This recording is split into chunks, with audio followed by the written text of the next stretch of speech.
이스라엘의 12지파는 야곱의 12아들의 이름들입니다. 야곱의 12아들들은 어떤 아들들입니까? 지금까지 우리가 지금 두 번에 걸쳐서 야곱의 12아들, 12지파에 대한 이야기를 나누는데 두 가지 특색이 있습니다. 첫째는 야곱의 12아들들은 한 어머니 뱃속에서 태어난 아들들이 아니고 네 여인들을 통하여 세상에 태어났다고 하는 사실입니다. 아주 복잡한 가정입니다.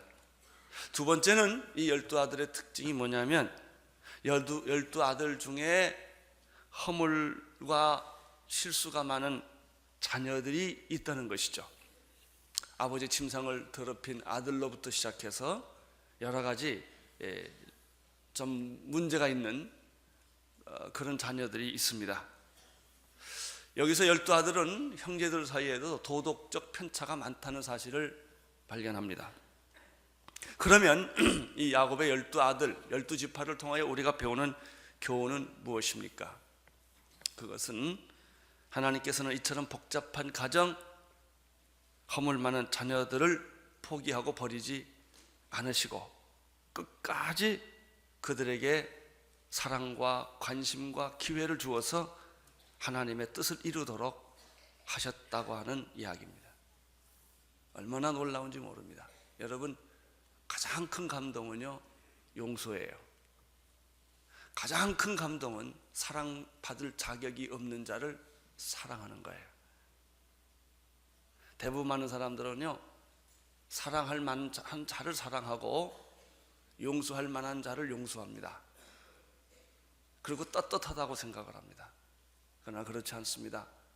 가장 깊은 감동적인 얘기는 용서받을 수 없는 사람이라도 용서하고 사랑받을 수 없는 사랑받을 자격이 없는 자라 할지라도 사랑할 때 하나님의 큰 은혜를 우리는 경험하게 됩니다. 하나님은 인간의 허물과 실수에도 불구하고 끝까지 자기의 약속을 지키시고 축복을 포기하지 않는다는 사실을 우리는 야곱의 12지파를 통해서 배웁니다.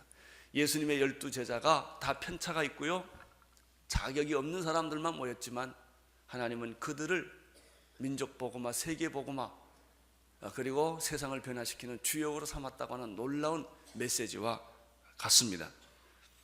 대제사장의 두 어깨와 가슴에는 이처럼 복잡한 가정, 실수 많은 사람들을 보석으로 가슴에, 어깨에 달고 하나님이 계신다고 하는 사실입니다. 지금까지 우리는 12지파 중에서 5지파 이야기를 들었습니다. 첫 번째는 레아가 낳은 네 아들 중에서 세 지파가 있습니다. 루벤 지파와 시므온 지파, 레위 지파는 빠집니다. 유다 지파에 대한 이야기를 들었습니다. 그리고 지난주에는 라헬이 아기를 못 낳기 때문에 너무나 마음이 아프고 질투가 생겨서 자기의 몸종을 야곱에게 들여보내가지고 낳은 두 지파가 있는데 그 한 지파가 단 지파고 또 한 지파는 납달리 지파였습니다. 특별히 납달리 지파는 참 아름다운 스토리를 가진 그 지파였다는 사실을 알게 됩니다. 오늘은 네 지파 얘기를 더 합니다. 라헬의 몸종인 비라를 통해서 두 아들이 태어나니까 네 아들을 낳고도 레아는 그 질투심에 견딜 수 없어 합니다. 그 인간의 본질은 질투인 것 같아요. 자기가 네 아들을 낳았는데도 라헬이, 자기 동생 라헬이 자기 몸종을 시켜서 아기를 낳으니까 레아도 자기 몸종을 시켜서 또 두 아들을 낳게 합니다. 오늘 그 두 아들에 관한 이야기를 우리가 좀 나누겠고요. 그 다음에 레아가 하나님이 또 태를 열어주셔서 두 아들을 또 더 낳았습니다. 네 아들에 관한 이야기를 오늘 같이 나누겠습니다. 첫 번째, 레아의 몸종인 실바를 통해서 태어난 갓이라고 하는 아들입니다. 30장 9절에서 11절을 함께 읽도록 하겠습니다. 시작. 레아가 자기의 생산을 멈춤을 보고 그 시녀 실바를 취하여 야곱에게 주어 첩을 삼게 하였더니 레아가 시녀 실바가 야곱에게 아들을 낳으매 레아가 가로되 복되도다 하고 그 이름을 갓이라 하였으며, 여기서 갓지파 얘기가 나옵니다. 갓지파가 세상에 태어난 동기는 한 여인의 질투 때문입니다. 여러분, 인생이 이렇게 소중한데 우리가 질투 때문에 태어날 수가 있겠습니까? 그러나 이것은 실제 상황입니다. 라헬의 몸종 빌하가 두 아들을 낳게 되자 레아는 경쟁에서 밀린다고 생각을 한 거예요. 그래서 라헬과 똑같은 방법으로 나도 내 몸종을 야곱에게 들려보내서 아기를 낳게 하겠다 하는 것입니다. 우리는 이 갓지파, 갓이라는 아들을 태어나는 걸 통해서 이런 사실을 배우게 됩니다. 인간은 서로 질투하나 질투해서 아기를 낳지만 하나님은 그럼에도 불구하고 그들을 수용하고 그들을 받아주신다는 사실이죠. 이게 놀라운 거예요. 여러분, 레아와 라헬 관계를 기억하시죠? 야곱이 레아보다 라헬을 더 사랑하므로 레아가 한 원통함을 품습니다. 그리고 레아는 하나님께 매달려 기도해가지고 기도의 응답으로 네 아들을 받습니다.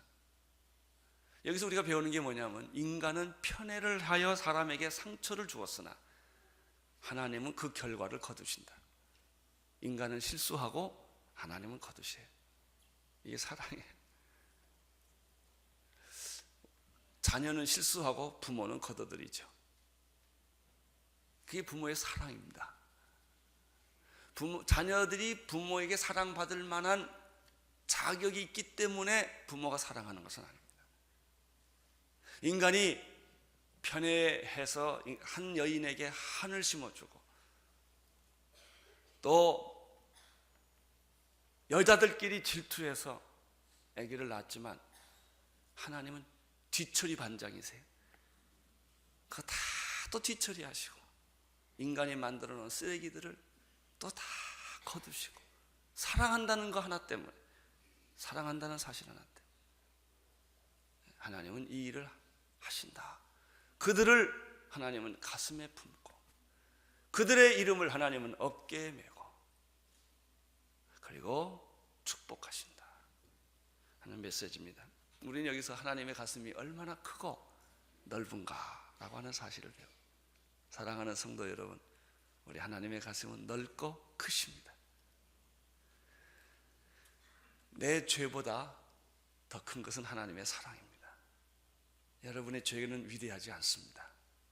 하나님의 사랑 앞에 녹을 수밖에 없는 것이죠. 갓지파는 이런 여인의 질투 때문에 생겨난 몸종의 자녀였지만 갓지파는 어떤 성격을 가진 아들이었을까? 야곱의 예언에 의하면 이 갓지파는 전투적인 삶을 살았던 사람입니다. 창세기 49장 19절에 갓지파에 대한 야곱의 예언이 나옵니다. 갓은 군대의 반격을 받으나 도리어 그 뒤를 추격하리로다. 갓지파는 성경의 역사를 보면 수많은 전쟁에 참여하고 또 그 전쟁에서 늘 승리하는 지파로 남습니다. 그래서 역대상 5장 18절에 보면은 12지파 중에서 아주 군사력이 강한 지파가 셋이 나와요. 셋 중에 하나가 이 갓지파에 해당하는 것을 알 수가 있습니다. 루벤 자손과 갓사람과 므낫세 반지파에 나가 싸울 만한 용사 곧 능히 방패와 칼을 들며 활을 당기어 싸움에 익숙한 자가 44,760인이었더라. 여기서 12지파 중에서 가장 용맹스럽고 전투적인 그런 속성을 가진 지파가 갓지파입니다. 우리는 가끔 어려운 환경에서 태어난 자녀들이 굉장히 싸움꾼으로 변하는, 커서 이제 굉장히 이제 이런 자녀들을 가끔 우리가 보게 되는데, 갓지파가 그렇습니다.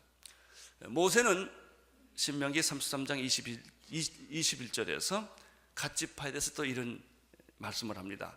갓에 대하여 일렀으되 갓은 광대케 하시는 자에게 찬송을 부를지어다.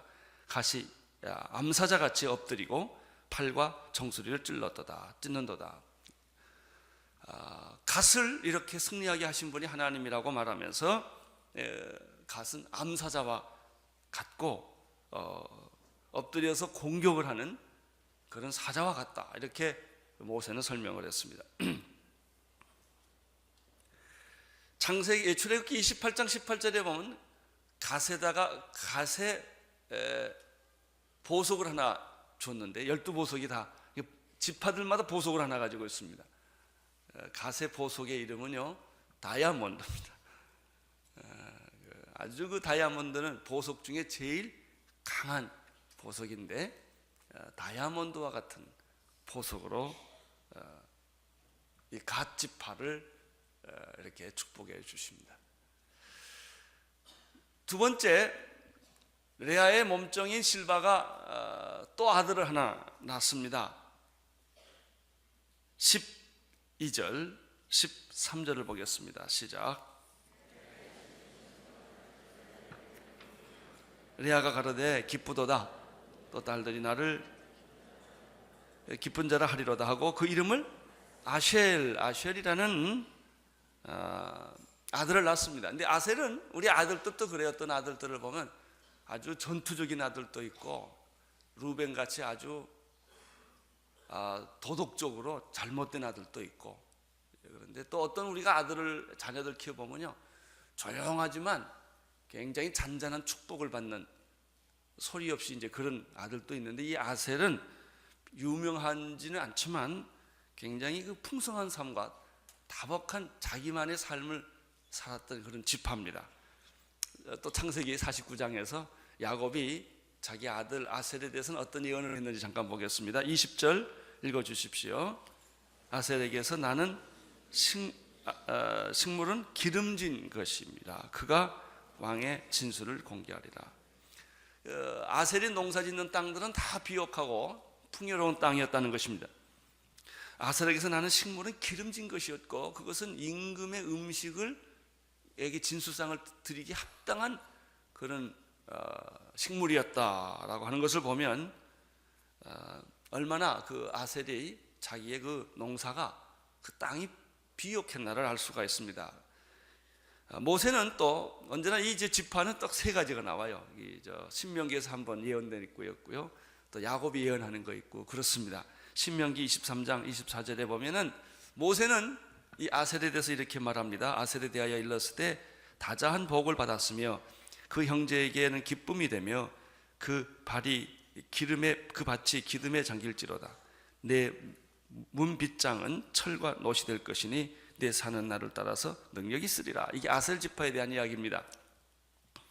아셀은 다복하고 그리고 형제들에게 기쁨이 되는 지파였고, 첫째는 그 땅이 기름졌고, 또 그 땅이 기름졌고 그 다음에 철과 놋처럼 튼튼하고 견고한 지파였다라고 하는 것이 네 가지가 나옵니다. 다복했고 형제에게 기쁨이 되었고 땅이 기름졌고 그리고 철과 놋처럼 아주 흔들리지 않는 그런 내실이 있는 그런 지파가 바로 아셀 지파였습니다. 아셀의 지파의 보석 이름은 오닉스입니다. 호마노라고 하는 그런 보석의 이름을 출애굽기 28장 20절에 보면 있는데, 그 뜻은 불꽃이라는 이름이고 영광과 축복을 상징합니다. 사실 이 갓과 그리고 아셀은 한 여인의 질투 때문에, 그것도 정실 자식이 아니고 몸종을 통해서 태어났지만 이렇게 그의 삶은 축복이고 영광이고 아름다움이었다 하는 것입니다. 여기서 배우는 건 뭐예요? 당신의 인생은 출생과 상관이 없다. 고아원에서 자랐건 당신 아버지가 누군지 모르고 태어났건 간에 그것과 상관없이 하나님은 당신을 축복해주고 기름 부어주고 기쁨이 되고 영광이 되는 삶을 살 수가 있다는 사실을 우리는 이 두 지파를 통하여 배우게 되는 것입니다. 그리고 강하게 살 수도 있고 그렇습니다.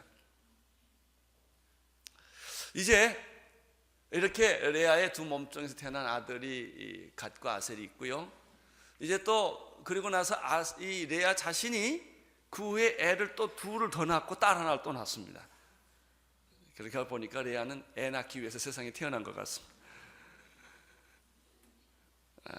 14절 15절을 보십시오. 시작. 맥주 때 루벤이 나가서 들에서 합 한 채를 얻어 어미 레아에게 드렸더니 라헬이 레아에게 이르되 형의 아들의 합 한 채를 청구하노라. 레아가 그에게 이르되 내가 내 남편을 빼앗은 것이 작은 일이냐? 그런데 내가 내 아들의 합 한 채도 빼앗고자 하느냐? 라헬이 가로되 그러면 형의 아들의 합 한 채 대신에 오늘 밤에 내 남편이 형과 동침하게 하리이다. 아주 특이한 얘기가 나옵니다. 레아도 태가 다 이제 끊어졌고 이제 몸종을 통해서 두 아들을 낳고 세월이 지났습니다.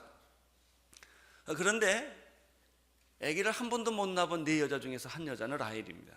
라헬도 자기 몸종을 통해서 아기 낳고 레아도 아기 낳고 레아의 몸종도 아기 낳는데 막상 라헬이 야곱이 제일 사랑했던 레아는 애를 하나도 못 낳은 거예요.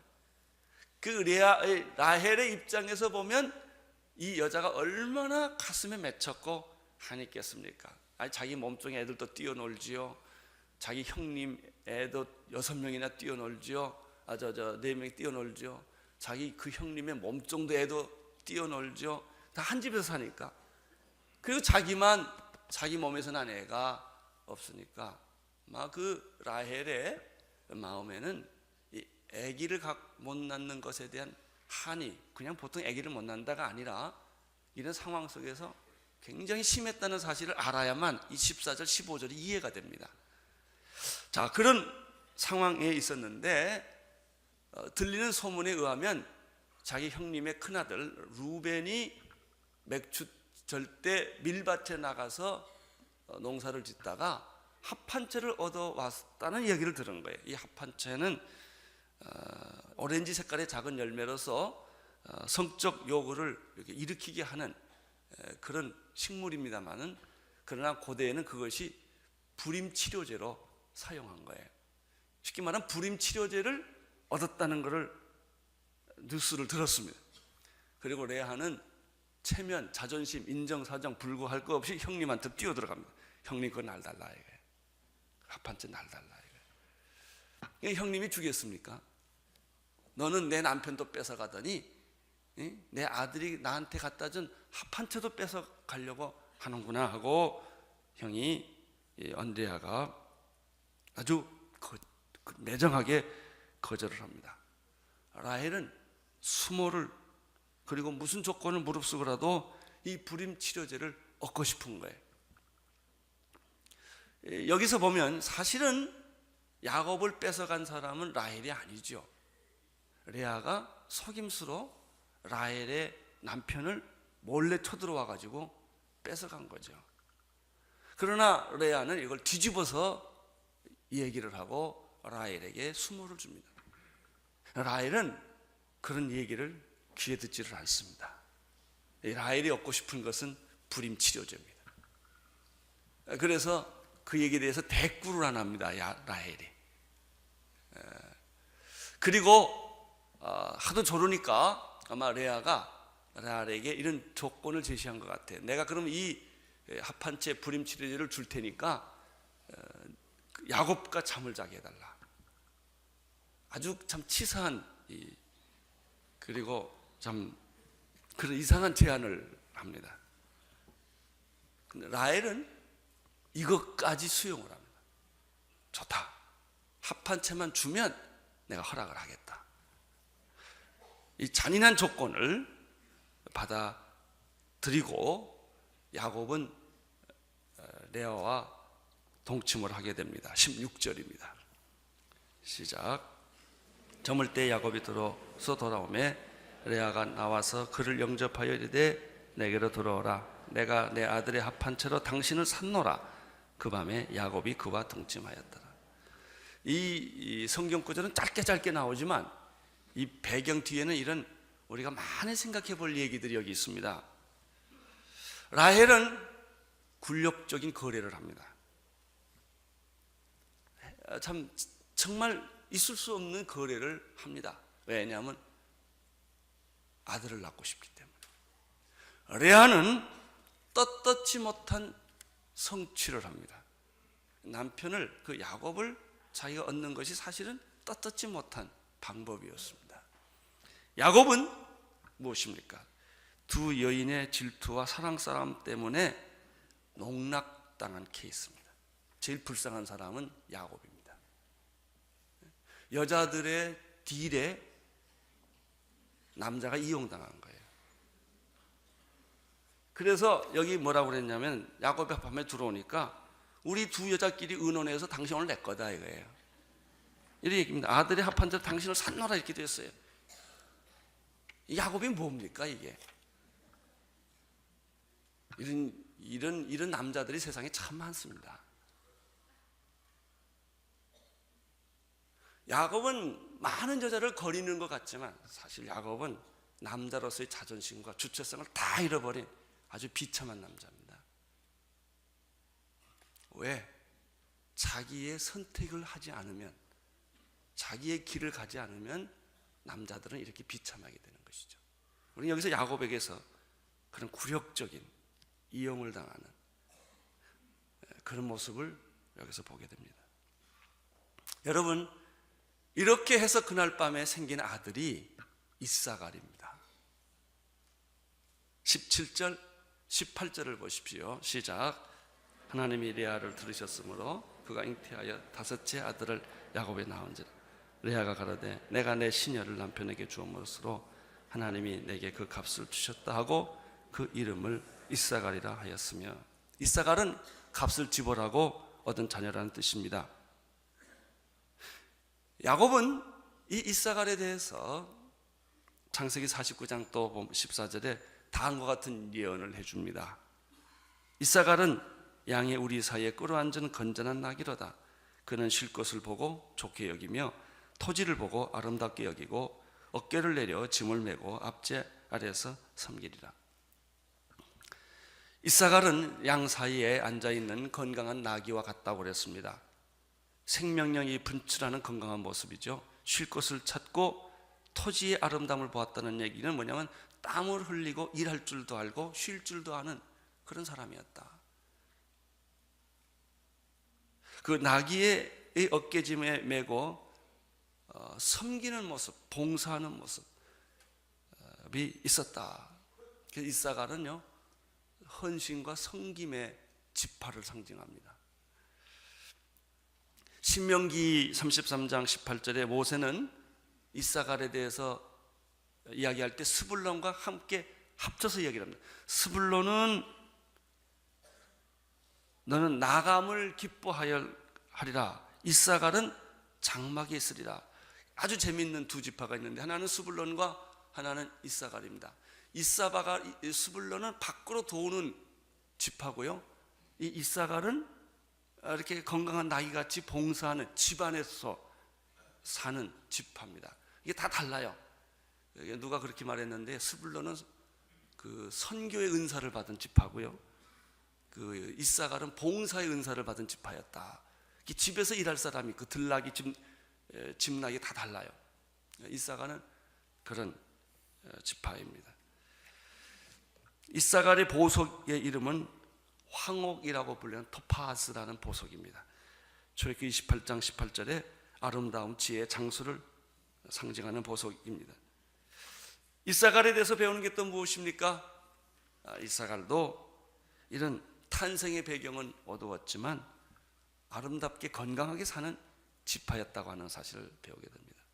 제가 요즘에 12지파 얘기를 하니까 목사님, 그 12지파 얘기 언제 끝나요? 우리 조상의 얘기가 아름답지를 못하니까 그걸 좀 빨리 끝냈으면 좋겠다 이거예요. 제가 뭐라고 대답한 줄 아세요? 아니요. 그게 우리의 현실이요. 한 집 건너가면 다 이런 얘기 있습니다. 우리들 주변 얘기가 다 이런 얘기입니다. 내가 그렇게 태어났고요. 또 내 주변에서 다 그렇게 살고 그렇습니다. 이것이 사실 세상 사는 삶의 현장이에요. 여기서 우리가 배우는 메시지는 뭐예요? 이걸 다 감추고 살잖아요, 사람들은. 아닌 것처럼 하고. 그러면서도 계속 인간은 부끄러운 짓을 계속하는 게 인간이에요. 그 실수로 애기 낳고, 무책임하게 애기 낳고, 질투로 애기 낳고, 경쟁심으로 애기 낳고. 그렇지만 놀라지 마십시오. 그게 인간의 본질이고요. 그럼에도 불구하고 하나님은 그렇게 태어난 자녀라 할지라도, 이름 없이 태어난, 부모의 이름 없이 태어난 자녀라 할지라도 그것과 상관없이 당신을 제사장의 가슴에 안고 있는 보석이요, 제사장의 어깨에 있는 보석이요, 하나님은 당신을 그렇게 아름답고 놀랍게 축복스러운 삶을 살도록 만들어 주신다는 얘기가 이 보석, 이 12지파 얘기이기 때문에 내가 한 번 더 얘기해야 되지 않겠습니까? 그래서 이 얘기는 들을 때는 좀 쑥스러워도요, 가만 듣고 보면 은혜가 돼요. 아, 하나님의 사랑이 이런 거구나.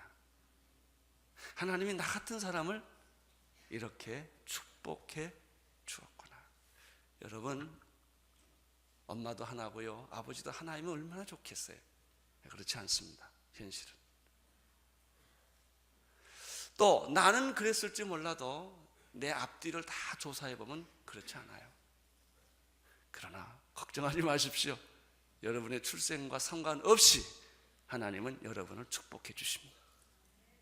여러분을 기름 부어 주시고요, 축복된 자손으로 하나님은 만들어 주신다.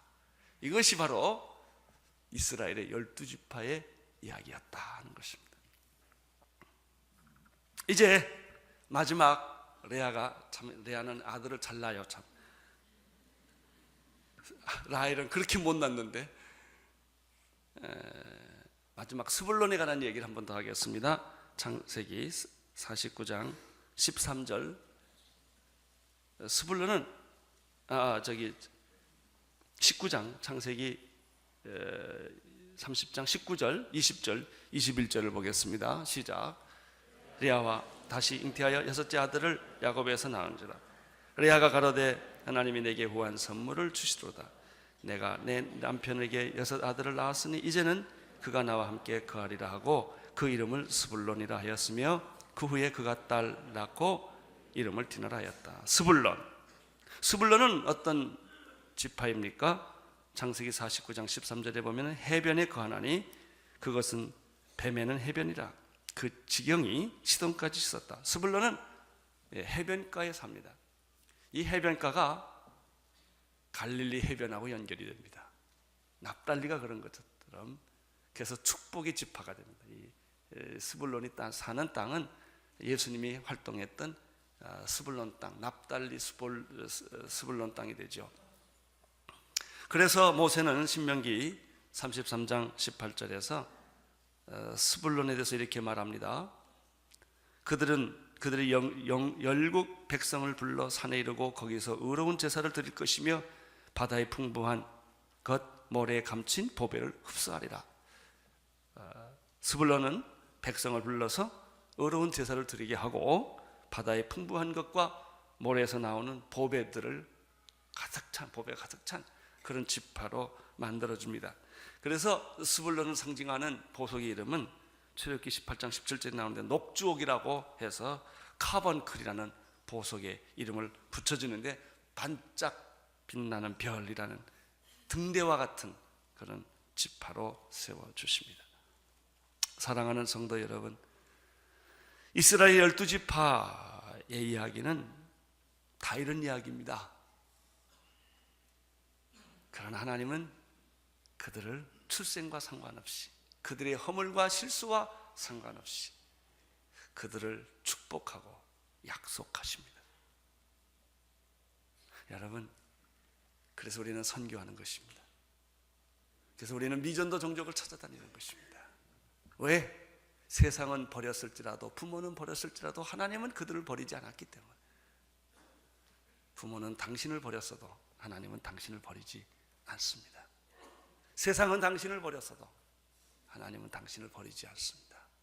그리고 축복해 주시기를 원하십니다. 이 비밀이 예수 그리스도 안에 있습니다.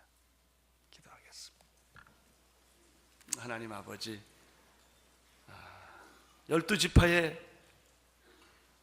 아름다운 이야기를 통하여 우리에게 소망을 주시니 감사를 드립니다. 오늘 예수님의 떡과 포도주를 먹고 마실 때 이 그리스도의 풍성한 삶이 우리 안에 흘러넘치게 도와 주옵소서. 예수님 이름으로 기도합니다.